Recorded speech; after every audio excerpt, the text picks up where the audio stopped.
Buenas tardes, mi nombre es María Guadalupe Bazán Durán, estudiante de la Universidad Virtual del Estado de Guanajuato. Estudio la licenciatura de Derecho. Mi módulo es Derecho Procesal Penal. Mi asesor Arturo Trujillo Ramos. Mi matrícula es la 200-231-70. La fecha 23 de noviembre del 2022. Les voy a presentar el reto número 1 titulado ¿Cuáles fueron los antecedentes latinoamericanos de la Reforma Constitucional Mexicana? Esto tiene como fundamento un documento de revolución en el proceso penal latinoamericano. Difusión de ideas legales desde la periferia que fue publicado por el autor Máximo Langer. En primera instancia, después de analizar, tenemos que dar respuesta a 3 preguntas. La primera es la siguiente. ¿A qué se refiere el autor cuando afirma que las reformas en materia de justicia penal se difundieron desde la periferia? En este sentido, Máximo Lander ubica como una primera instancia en los estados que tienen gobierno o sistemas que se consideran centralizados. Se imponen leyes, normas y políticas públicas sobre otros estados mediante la fuerza de las amenazas. Puesto esto lo hacen con la intención de lograr sus propósitos, intereses, como por ejemplo uno de ellos, los Estados Unidos de América, un país que ha sido criticado duramente por haber impuesto sus propias instituciones sobre países de América Latina. Y hablando de estos mecanismos, de esta manera, estos países extranjeros han jugado el rol en la difusión de estas ideas legales en las regiones.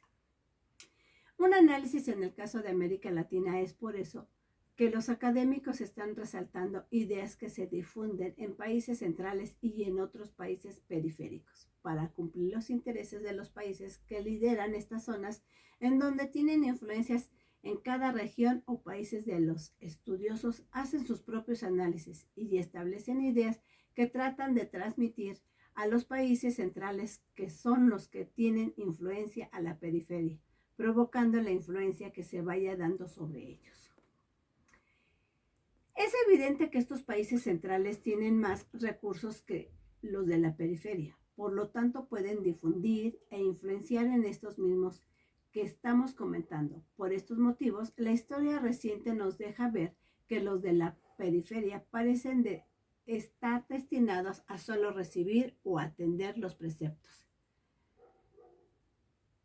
que se están destinados solo a recibir o atender los preceptos que se van dando en los países centrales, y estas políticas generales van generando mecanismos que pueden ser usados y que son replicados. El autor también identifica un tercer modelo que le llama la difusión desde la periferia. En este modelo, los actores de países que son los periféricos o en este trance de ser periféricos diseñan y tienen influencia muy marcada para proteger leyes, normas y políticas públicas a otros países centrales o periféricos. Es así como la historia y en la realidad social de los países periféricos pasa a ser muy relevante. Segunda pregunta. ¿Qué distingue a los códigos inquisitivos y a los códigos acusatorios en Latinoamérica? Como lo menciona Langer, los principales eventos de un código procesal penal latinoamericano, que es muy coincidente con varios como tópicos, el autor nos habla y resalta como primer elemento el proceso penal se ha dividido en 2 fases principales. La primera fase de la investigación preliminar, que normalmente le llamamos la parte sumaria de instrucción, y la segunda, que es la fase de juzgamiento y de determinación de la pena, que normalmente le llamamos juicio plenario o el juicio como tal. Estas fases se consideran las columnas sobre las que se fincan estos preceptos. Las fases son las columnas vertebrales, donde puede la policía, el juez interactuar para armar los expedientes, donde se documenta toda actividad procesal, desde el comienzo incluyendo las pruebas. El juez evalúa en la fase del juzgador, y en el segundo lugar, bajo los códigos inquisitivos, un juez está a cargo de la investigación preliminar. Ese era un detalle que cambió radicalmente, ya que esto detonaba que el juez tenía al mismo tiempo su papel de juzgador y de investigador, y eso era algo complicado. Es por eso que durante esta etapa de investigación preliminar era de naturaleza inquisitiva, ya que juzgaba esos dos papeles. Por otra parte, los códigos inquisitivos establecían que la prueba debe de ser generada en una audiencia pública durante la fase. Normalmente, no todos los países ni las instancias tuvieron estas salas para poder hacer estos procedimientos, estas instituciones que se fueron dando. El autor menciona, por ejemplo, lo sucedido en Argentina. Situaciones que suceden en países como México y otros países de Latinoamérica. La carencia de recursos, esto significa en general que el juez podía investigar por iniciativa personal y la supuesta existencia de un delito por el cual el imputado era plenamente responsable. El juez podía expedir órdenes de registro y aprehensión y dictar la aprehensión preventiva del imputado. Era obligada. Y no había discrecionalidad. Este tipo de decisiones ha cambiado durante los últimos 15 años. Esto provocó que por lo menos 14 países latinoamericanos sustituyeran sus códigos inquisitivos por códigos más acusatorios. Tercera pregunta. ¿Cómo influyeron los actores internacionales en la formación y expansión de la red de activistas y reformadores en Latinoamérica?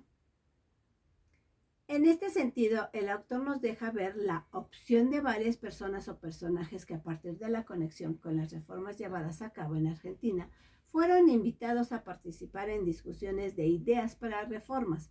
De estos países, uno de ellos fue el trabajo realizado por Mayer en Guatemala, donde fue contratado por el Centro de Derechos Humanos de las Naciones Unidas para escribir un informe que sirvió como promotor de modelo de códigos procesales penales para Iberoamérica. También Mayer y otros estudiosos de la materia tuvieron cada vez más exposición internacional. Esto fue importante y está unada a una serie de eventos que impulsaron a los países a fortalecer la democracia.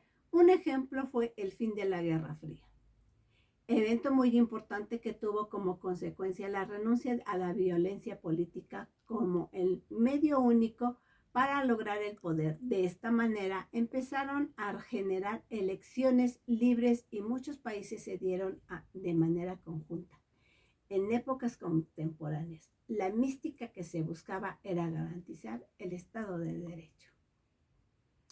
A manera de cierre, quiero dar mi opinión que la reforma que se dio en nuestro país cambió prácticamente todas las recomendaciones o mejoras prácticas en la reforma. Nuestros vecinos latinoamericanos y también con ellos sentaron bases para tener un mejor sistema de justicia penal.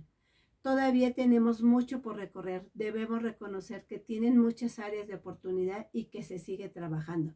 Se puede seguir actualizando nuestro sistema penal para lograr el objetivo, que es la importancia de la justicia. Por su atención, muchas gracias.